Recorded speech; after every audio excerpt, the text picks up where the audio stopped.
राधे राधे मेरा सभी को स्वागत है आपको मेरे चैनल पे। आज हम अपनी सीरीज में आगे बढ़ते हैं। आज हम सीखते हैं राहु अगर किसी का पंचम भाव में है, 5th हाउस में है, तो उसकी क्या क्या निशानियां हो सकती हैं और क्या क्या हम उसके परहेज हमको करने चाहिए और क्या क्या हम इसके ऐसे उपाय कर सकते हैं जिससे आपका जीवन में ये राहु जो पंचम भाव में बैठा हुआ है वो आपको अच्छे रिजल्ट्स दे सके। मतलब खराब तो नहीं देगा, वो कंट्रोल कर लेगा उन उपायों से। तो चलिए आज हम जानते हैं राहु पंचम भाव में कैसा होगा। अगर आप लोग मेरे चैनल पे नए हैं तो प्लीज़ इसको फॉलो ज़रूर करिएगा, क्योंकि इससे बेहतर जानकारी आपको कहीं नहीं मिलेगी।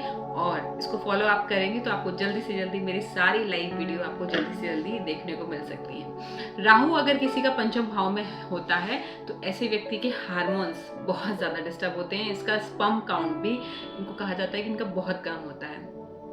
ऐसे व्यक्ति को कहा जाता है कि बच्चों के पैसे खाने वाला व्यक्ति होता है। अब इसका मतलब ये नहीं है कि वो अपने बच्चों से बहुत ज़्यादा मेहनत करवाता है या उसके पैसे ही लेके बैठ जाता है। ऐसा व्यक्ति के क्या होता है कि बच्चे इसकी बहुत मेहनत करते हैं और इसकी खुद की कंडीशन इतनी ख़राब होती चली जाती है कि ये बच्चों से इसको पैसे लेने ही पड़ जाते हैं और बच्चे इसको फिर पैसे देते हैं। तो राहु पंचम भाव में अक्सर देखा गया है ऐसे व्यक्ति का दिमाग हमेशा शेयर मार्केट में लगा रहेगा, MCX खेलने में, सट्टेबाजी में इसका दिमाग हमेशा रहेगा। आप इस व्यक्ति को बहुत कंट्रोल करेंगे फिर भी इसका दिमाग बार बार वहीं जाएगा। इसका दिमाग यही कहेगा कि नहीं, मैं तो शॉर्टकट से ही पैसा कमा लूँगा।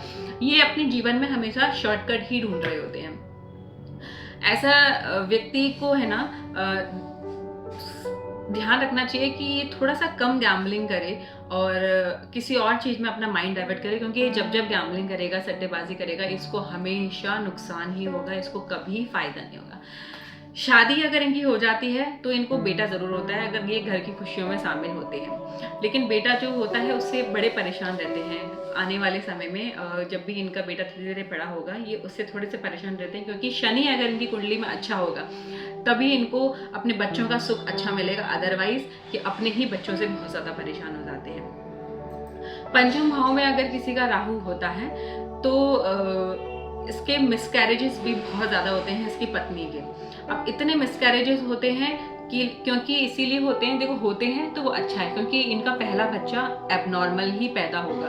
अगर आपका मिसकैरेज नहीं हुआ है, पहला बच्चा है, तो वो एबनॉर्मल पैदा होता है। तो मिसकैरेजेस हो जाते हैं तो आप उनको होने दीजिए, 1-2 मिसकैरेजेस होने दीजिए। आप उसको ज़्यादा टेंशन लेने की बात नहीं है, क्योंकि पंचम भाव का राहु अगर एबनॉर्मल बच्चे से तो अच्छा ही है ना कि आपका मिसकैरेज हो जाए और वो बच्चा हट जाए, उसके बाद आपके जीवन में अच्छे स्वस्थ बच्चा आए और आपका वो जीवन में आगे जाके आपकी बैसाख की लाठी जो बने, आपका सहारा बने, ऐसा बच्चा आपका पैदा होना चाहिए। और आप अपने अंदर भी ऐसा भाव लेके आए जिससे कि आपके जीवन में आपके बच्चा आपका साथ दे। पढ़ाई जो भी ये करते हैं वो इनके कभी काम में नहीं आती, क्योंकि जो ये पढ़ाई करते हैं उससे अलग ही हटके ये अपने जीवन में काम कर रहे होते हैं। तो इस चीज़ को इन्हें संभालना चाहिए। इनके घर में जब भी खुशी का मौका होगा और इनके घर में कलेश पैदा होगा, किसी ना किसी बात को लेकर इतना कलेश फैल जाएगा कि इनके खुशी के मौक़ों में किसी ने समझ लो कि नज़र सी लगाती हो, ऐसा हो जाता है इनके साथ। अब इनको घर की खुशियों में हमेशा बढ़ चढ़ के साथ लेना चाहिए। ये थोड़ा सा अलग थलग होके बैठ जाते हैं, अपनी अलग ही दुनिया में चले जाते हैं, क्योंकि इनका दिमाग मैंने बताया कि हमेशा गैम्बलिंग में लगा रहता है, सट्टेबाजी में, MCX में, शेयर मार्केट में लगा चलता रहता है इनका दिमाग। तो ये फैमिली की खुशियों में कभी पूरी तरीके से समर्पित नहीं हो पाते हैं, तो इनको अपने जीवन में परेशानी देखने को मिलती है। ऐसे व्यक्ति को कहते हैं कि ईर्ष्या नहीं करना चाहिए, मतलब प्यार में ज़्यादा नहीं पड़ना चाहिए। और प्यार में पड़ते हैं तो धोखा खाते हैं भयंकर।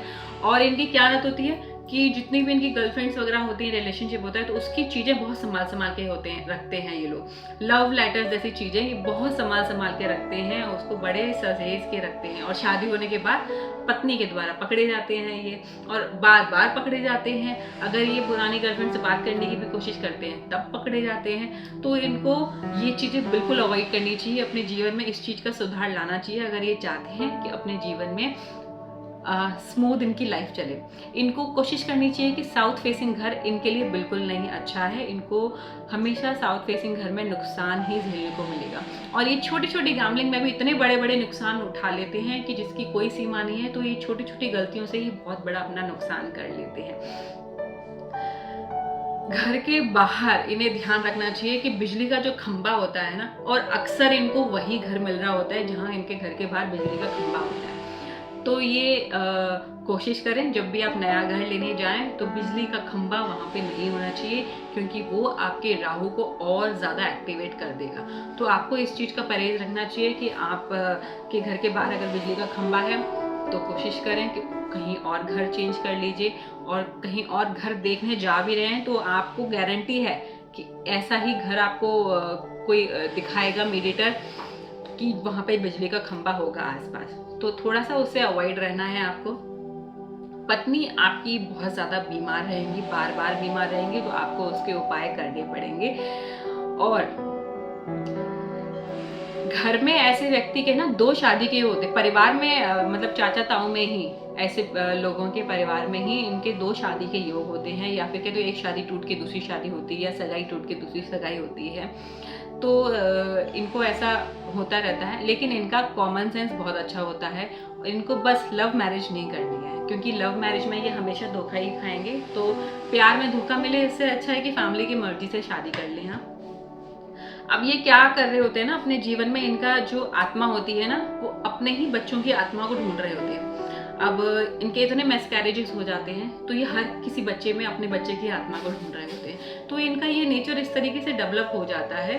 तो चाहे वो डॉग के रूप में ही इनके घर में आ जाए, है ना, चाहे बिल्ली, किसी भी जानवर के रूप में भी अगर इनको किसी से जानवर से बहुत प्यार हो जाता है ना, तो ये उसमें भी अपने बच्चे की आत्मा को ही ढूंढ रहे होते हैं। तो उनकी सेवा करो, आप जानवर की ज़्यादा से ज़्यादा सेवा करो, क्योंकि आपके मिसकैरेज तो बहुत होते हैं लाइफ में, आपको बहुत सारी स्ट्रगल देखने को मिलती है, तो आप लोग वैसे ही इतने हताश हो जाते हैं। तो पंचम भाव का राहु ज़्यादा अच्छा नहीं होता है। ऐसे व्यक्ति को कहते हैं कि 60 ग्राम का हाथी, इसे अपने घर में, चांदी का हाथी अपने घर में रखना चाहिए। और इनके बच्चे, अगर ऐसे बच्चे हैं आपके घर में जिनके पंचम भाव में राहु है, तो पढ़ाई में अच्छे नहीं होते, इनका माइंड डाइवर्ट रहता है हमेशा। तो इनको क्या करना चाहिए, 6 ग्राम का छोटा सा हाथी जिसकी सूंड नीचे की तरफ हो, एक राइट लेग पैर आगे हो, ऐसा हाथी बच्चों के बैग में 6 ग्राम का हाथी बस सफेद सूती कपड़े में सिलकर इनके बैग में लगा देना चाहिए, सिलकर, जिससे उससे क्या होगा, आपका बच्चे का राहु कंट्रोल में हो जाएगा, उसके पढ़ने में मन लगेगा और अपने जीवन में वो पढ़ाई में कम से कम अच्छा करेगा। और एक सफ़ेद सूती कपड़े में, अगर आप हाथी नहीं रख सकते हैं तो सफ़ेद सूती कपड़े में या पीले सूती कपड़े में आप कुछ चावल भर के पोटली बांध कर उसमें एक हल्दी की गांठ डाल के एक छोटी सी पोटली अपने बच्चे के बैग में परमानेंट रख दीजिए, अगर आप चांदी अफोर्ड नहीं कर सकते हैं तो। ये बहुत अच्छा उपाय है पंचम भाव के राहु के लिए। आप 5 मूली स्वीपर को, जो बाहर आपके सफाई कर्मचारी होते हैं, आप उनको 5 मूली स्वीपर को देना चालू कर दीजिए। इससे भी आपका पंचम भाव का राहु बहुत ज़्यादा कंट्रोल में हो जाएगा। और जो 60 ग्राम का हाथी है ना, उसको आपको गंगा जल में उसके पैरों को डिप करके रखना है अपने घर में, और उत्तर दिशा में रखना है। ये गलती उसको दक्षिण दिशा में मत रख दीजिएगा, वरना ये गड़बड़ हो जाएगा। तो आज जब आप उत्तर दिशा में रख देंगे तो ये आपके राहु को कंट्रोल कर देगा। और क्या हम इसके उपाय कर सकते हैं कि घर की चौखट से, अगर आप नया घर बनवा रहे हैं तो घर की चौखट पर आप एक चांदी की पत्रा, चांदी की पत्ती चौखट के नीचे आप उसको लगवा दीजिए। इससे आपका पंचम भाव का राहु कंट्रोल हो जाएगा। सूर्य का उपाय आपको करना बहुत ज़रूरी है, क्योंकि आपका सूर्य खराब हो जाता है, आपका मंगल भी खराब हो जाता है। आपको मंगल के उपाय करना भी बेहद ज़रूरी है। पीपल के पेड़ आप जितना ज़्यादा लगाएंगे उतने आपके कष्ट दूर होंगे। पीपल के पेड़ आपको ज़्यादा से ज़्यादा लगाने हैं। इस चीज़ का ध्यान रखेंगे तो आपका पंचम भाव का राहु और कंट्रोल हो जाएगा। और आप क्या उपाय कर सकते हैं, क्योंकि लोगों को बहुत सारे उपाय चाहिए होते हैं, है ना। सौंफ खाना स्टार्ट कर दीजिए, आपके लिए बहुत अच्छा है। आप जितना सौंफ खाएंगे उतना आप अपने आप को रिलैक्स और शांत महसूस करेंगे। अगर सरसों से बनती नहीं है तो आपका राहु पॉजिटिव है, ठीक है। हाँ, नहीं, गलती मत करें। ससुर से आपकी बनती है तो आपका राहु पॉजिटिव है, अगर ससुर से बनती नहीं है तो आपका राहु नेगेटिव है। तो ससुर से बना के चलो तो आपका राहु भी कंट्रोल में रहेगा।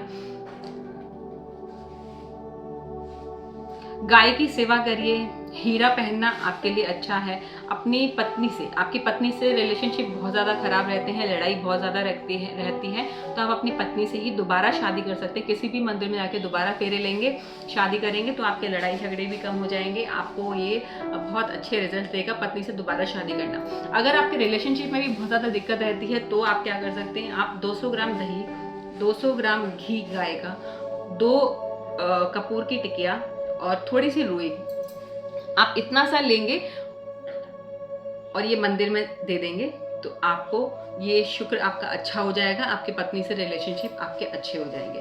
बस इतना सा आपको उपाय करना है और आपका ये पंचम भाव का राहु बहुत अच्छा हो जाएगा।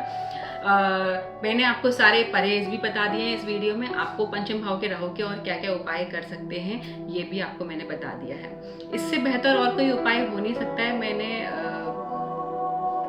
ये पंचम भाव के राहु के लिए सबसे बेस्ट उपाय है कि आप 5 मूली स्वीपर को देते रहिए। स्वीपर को लाल रंग की मिठाइयाँ आप स्वीपर को देते रहिए, वो भी आपको बहुत अच्छे रिजल्ट्स देंगे। ठीक है, ये उपाय आप करते रहेंगे तो आपको पंचम भाव का राहु अच्छा होगा। आई होप आपको मेरा वीडियो अच्छा लगा हो तो फिर इसको लाइक शेयर कमेंट जरूर करिएगा। और आपका राहु कौन से भाव में है, अगर पंचम भाव का राहु है और इससे रिलेट होता है तो कमेंट बॉक्स में ज़रूर मुझे बताइएगा। आगे आने वाली सीरीज़ को बने रहने के लिए मेरे चैनल को फॉलो ज़रूर कर लीजिएगा ध्यान से। राधे राधे।